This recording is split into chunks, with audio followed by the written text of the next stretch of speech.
మనుషుల్ని గొడ్డుల్లా మృగాల్లా వాడు వాడుకుంటాడు.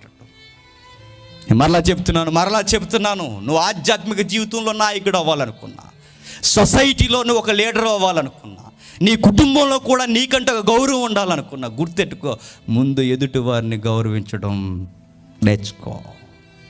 సౌల్లో ఉన్నాయట, ఎంత మంచి గుణగణాలు ఉన్నాయంటే ఆ పెద్ద ఆయన మనం గౌరవిద్దాం.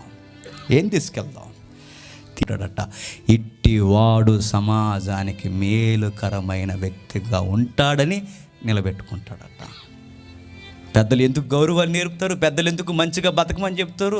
అది నీ భవిష్యత్తుకి మంచిది కనుక. బైబిల్ దేవుడు, మన సృష్టించిన దేవుడు అడుగడుగున అనేకమైన వ్యక్తిత్వ జీవితాలు ఎందుకు బైబిల్లో రికార్డ్ చేశాడో చెప్పిన మరలా నేను చెబుతున్నాను, వారిని చూసి మనం నేర్చుకుంటామని.